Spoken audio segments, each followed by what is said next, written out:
जी का काम अच्छा है कि जसोदाबेन को भरी जवानी छोड़ दिया, घर परिवार नहीं बसाया। सवाल है, सुन लीजिए, आप कहने वाले नहीं होते हैं। पर्सनल लाइफ पर अटैक क्यों करते हैं? खुद प्रधानमंत्री ने इस बात की शुरुआत की। हाँ। जब मनमोहन सिंह जी की सरकार थी, हाँ। प्रधानमंत्री जी कहते थे ये मौनी बाबा है, तो ये भांट की तरह जब बोलता रहता है 24 घंटा कौआ की तरह टैं टैं करता रहता है, तो इसके टैं टैं करने से देश की जनता को कुछ फायदा हुआ? अन्ना हजारे जैसे देशद्रोही लोग, वहाँ लाला हरामदेव 2.25 आंख वाला जो रामलीला मैदान में सलवार पहन के भागा, देश की जनता इस बार पेटीकोट भी पहनने नहीं देगी। बाबा रामदेव, ये बात कान खोलकर सुनना। आप चाहेंगे कि नरेंद्र मोदी जैसा बहनोई मिले? आप चाहेंगे नरेंद्र मोदी जैसा आपको दामाद मिले? लाइफ पर क्यों निशाना साधते हैं? नहीं चाहेगा पर्सनल लाइफ।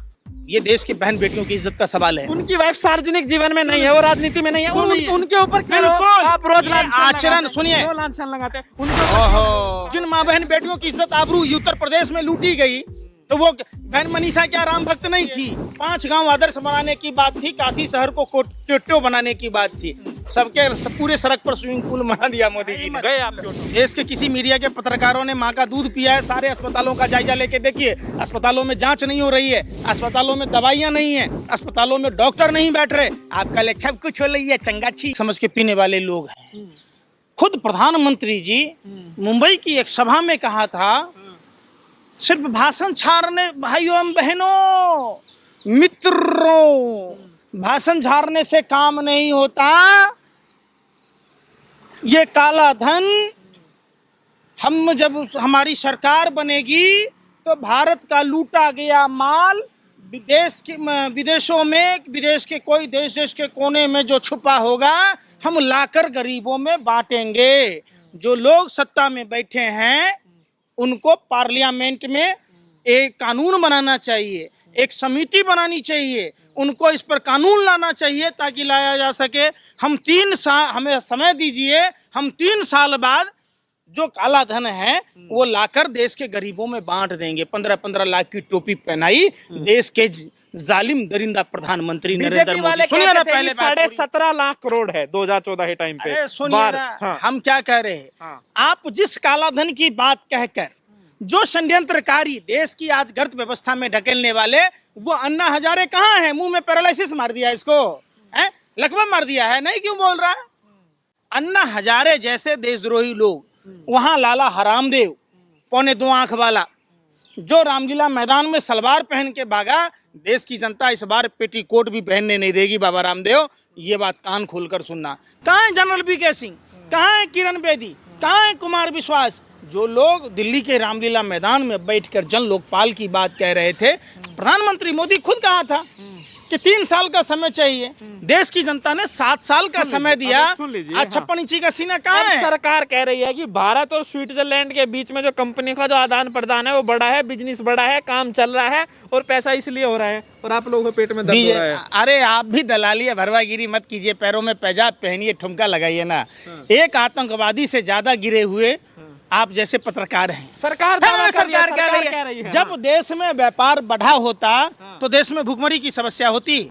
आप समझिए, जब व्यापार नहीं बढ़ा था, स्विट्जरलैंड के बीच में व्यापार बढ़ रहा है। सुन ही नहीं रहे ना आप लोगों को, मुंह माने कान का भी बवासीर हो गया लगता है। सुनिए पहले पूरी बात।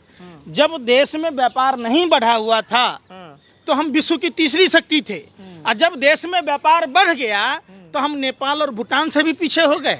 अरे पत्रकारिता करते हैं कि क्या करते हैं आप लोग? अरे काहे नहीं चौक चौराहा पर ढोल नगारा बजाते तो मदारी की तरह आप भी बीजेपी के टीम में शामिल हो जाइए। बीजेपी वाले बता रहे हैं, सरकार बता रही है, सरकार बीजेपी वाले तो कह रहे हैं कि हमारी बैल भी दूध देती थी, लेकिन बाकी इसको तो पता है कि गाय दूध देती है, बैल थोड़ा ना दूध देती है।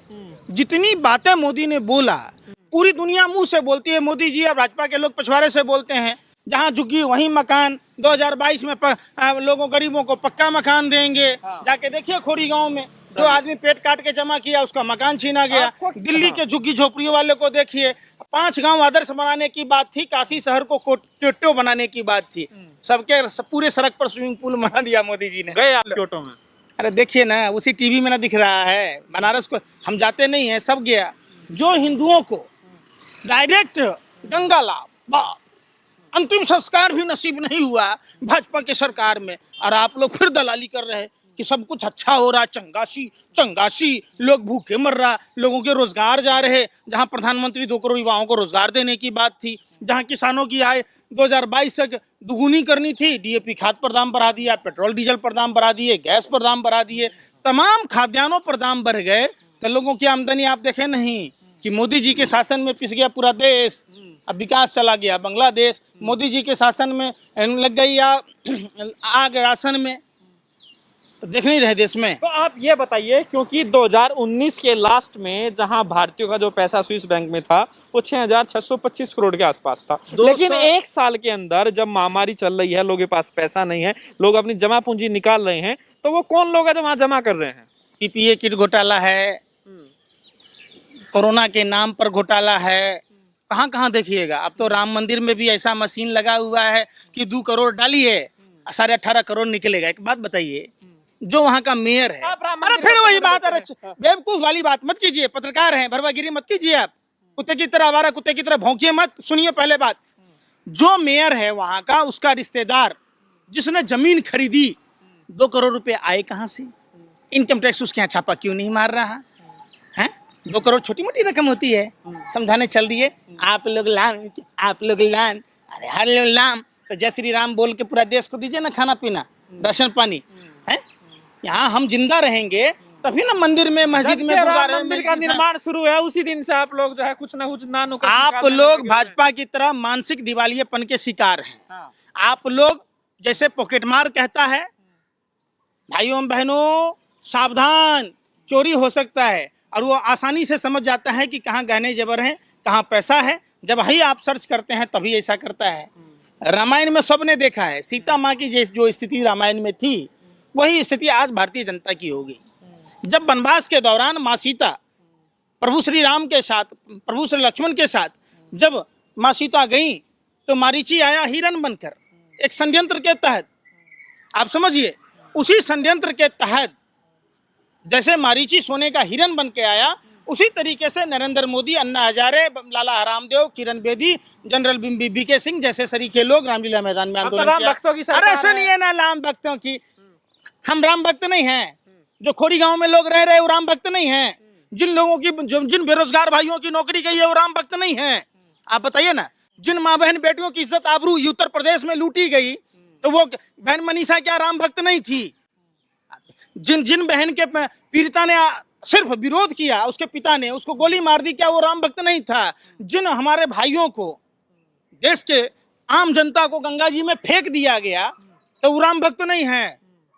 बड़ा है राम भक्त के ठेकेदारी करने, जैसे लगता है भाजपा आरएसएस वालों की बाप की बपौती हो गई कि राम की भक्ति, बाकी तो कोई है ही नहीं हिंदू। चलिए, अब सवाल फिर से वही है मेरा, स्विस बैंक को लेकर, काले धन को लेकर। तो आपको क्या लग रहा है, जो काले धन का जो मुद्दा है, सरकार की तरफ से कहा जा रहा है कि ये जो है, ऐसा नहीं है कि इसको आप काला धन मान लें, ये जो है ट्रांजैक्शन है, ट्रांजैक्शन बड़ा है, ये इस बात में आप मानते हैं दम है? तो पिछली सरकार भी ट्रांजैक्शन कर रहा था। जैसे अभी कह रहा है, पहले की महंगाई डाइन खाई जाते हैं और अब की महंगाई इनकी भौजाई हो गई। अब ये कहते हैं कि रविशंकर प्रसाद जैसे कानून मंत्री का बयान सुनिए, वो क्या कहते हैं, पेट्रोलियम पदार्थों पर दाम बढ़ने से रोड सड़कों का विकास होता है, इंफ्रास्ट्रक्चर का विकास होता है। तो पहले की सरकार क्या कर रही थी? क्या जुतलाया जाता है? उस समय की सरकार में 104 से 7 रुपए प्रति बैरल कच्चा क्रूड ऑयल मिलता था। आज 33 रुपए से 65 रुपए के बीच में क्रूड ऑयल है। तो महंगाई कितनी है? तो आप कह रहे हैं कि देश का पैसा बाहर जा रहा है, इस सरकार में भी सब कुछ हो रहा है। इतने घोटाले हो रहे, इतना भ्रष्टाचार है। कितनी कीमत का राफेल था, कितनी कीमत में लिया गया? अयोध्या का 2 करोड़ का जमीन 18.5 करोड़ में लिया गया। आप देख लीजिए, 300 रुपया रसानी है ना, पौने 2 आंख वाला बाबा रामदेव, रजत शर्मा आपकी अदालत में क्या बोला है? बच्चों 25-30 रुपए का पेट्रोल डीजल चाहिए कि नहीं? 200 रुपए की सिलेंडर चाहिए कि नहीं? अरे सही है ना, फिर ये का पिछवाड़ा में डाल लिया बाबा रामदेव, अब बीजेपी आरएसएस का नेता है। जुमला होता है, जुमला होता है, सब बात जुमले में चल जाएगा। तो काम कब कीजिएगा बताइए ना? 200 करोड़ अमेरिका, 18 घंटे काम हो रहा है। अमित शाह जी ने क्या कहा? प्रधानमंत्री जी 18 घंटे सोते हैं, और उसी हरा कपड़ा पर डिबेट चलता है न्यूज 18 में, अमित देवगन में, हैं? और उसी में ये संदीप गोबर पात्रा जो हराम का खाता है, वो कहता है हरा कपड़ा तो उतार नहीं सकते, 1 मिनट। अमित शाह जी भी पहन लिए थे। ये लोग थूक चटवा है, थूक फेंक के चाटते हैं। ये लोग सारे बकैती हैं। एक होता है ना गांव में बकचोदी आदमी, ये सारे वही आदमी हैं कि खाम फेंकने रहते, झूठ बोलना पूरा। कोई कहता है जानवर पाल लो, कोई कहता है कुछ कर लो, मतलब इनको कोई काम से तो मतलब है ही नहीं कि न स्कूल की बात, न कॉलेज की बात, न अस्पताल की बात, न सड़क की बात। अब तो देखिए 2 साल से देश के सांसद, पूर्ण बहुमत की सरकार है और सांसद विकास कार्य क्या करेगा आप छोड़िए। आप देख लीजिए मीनाक्षी लेखी अपने क्षेत्र में नहीं आती है, चुनाव के बाद ही आती है। क्या क्षेत्र में विकास है जाके देख लीजिए। क्या क्षेत्र में विकास मनोज तिवारी ने किया, दिल्ली में जाके देख लीजिए। आप कहाँ दूर किया तभी तो वोट मिला। सब कुछ आप लोग मैंने अपने सैया अपने मन ये हो जाइए बार बार। आपने देखा आसाम में जहां 70 वोट रजिस्टर्ड थे वहां 171 वोट गिरे। तो 171 का जीन साबरकारा गोड से सब आया था। आपको अरे फिर वही बात दिखता है, अरे फिर बात ही नहीं सुन रहे। आप ही बताइए ना, आप अन्न खाते हैं लैट्रिन खाते हैं, अन्न खाते होइएगा तो सही बात बोलिएगा। आसाम में ये मशीन पकड़ा गया था कि नहीं, जहाँ 70 वोटर थे वहाँ 171। फिर वही बात, किस पर कार्रवाई हुई? अरे किस पर कार्रवाई हुई? कहीं कोई गड़बड़ है, किसी एक वार्ड पे गड़बड़ है, इसका मतलब ये नहीं कि पूरे देश का गड़बड़ नहीं है कहीं ना कहीं। न्यूज, अरे सुनिए ना, अगर गड़बड़ नहीं है तो न्यूज चैनल के मालिक राज्यसभा के सदस्य कैसे बन जाते हैं? न्यूज चैनल के मालिकों को Y+ सुरक्षा कैसे मिलती है? पहली बार बने हैं, पहली बार बने हैं। शर्म नहीं कांग्रेस के आती? टाइम में नहीं बने अरे थे। सुनिए ना, आपके बाप दादा नंगे रहते थे, जानवर मार के खाते थे, तो आप क्यों कपड़ा पहन रखे? आप भी जानवर मार के खाओ। क्या कहते हैं कि पहले नहीं होती थी, पहले नहीं होती थी, पहले होती थी नहीं होती थी, उसी का विरोध करके आप आए ना। तो आप तो नहीं करो, आप क्यों कर रहे हो गुरु? ये तो बताओ। इतना भी तोंद बाहर मत निकालो भाजपा की दलाली में कि लोग थूके। देश को गर्त में मत ढकेलो, सवाल पूछो। पहले क्या होता था? आपको मिर्ची लग जाती है। मिर्ची तो आपको लगती है। एक आतंकवादी से 100 गुना ज्यादा देश का दलाल मीडिया के भरवे पत्रकार हैं। आतंकवादी एक जगह हमला कर सकता है, आप लोग पूरे देश को जला देते हो। शर्म नहीं आती? पूरे देश में मेन स्ट्रीम मीडिया, मजदूर सड़कों पर मरते रहे, कभी सवाल नहीं पूछा। बेरोजगारी पर डिबेट नहीं होती, महंगाई पर डिबेट नहीं होती। हमारे भारत माँ के वीर सपूत पुलवामा में शहीद हुए, छत्तीसगढ़ में शहीद हुए, गलवान में शहीद हुए, क्यों हुए? किसकी लापरवाही से हुए? एयर स्ट्राइक करती है तो आपको तब भी मिर्ची लगती है, तब भी आप सवाल पूछते हैं। अरे आप फिर क्या बोलूं? अब छोड़ दीजिए, लोकतंत्र के चौथे स्तंभ कहे जाने वाले पत्रकारों, आप लोगों में जंग लग गया, दीमक लग गया। आपसे भले तो कुत्ता है जो मालिक का रोटी खा के वफादारी करता है। आप लोगों ने देश का इतना बेड़ा गर्क नेताओं के साथ मिलके, पूरा देश ने देखा है कि मोहित अग्रवाल को राज्यसभा का सदस्य सरकार ने बनाई। क्यों बनाई? ताकि वो गलत खबर छापे। जिन उसका मालिक भारत बैंक में लुटेरा, उसको राज्यसभा में, अरे सुनिए ना, बुद्धिजीवी जाते रहे हैं।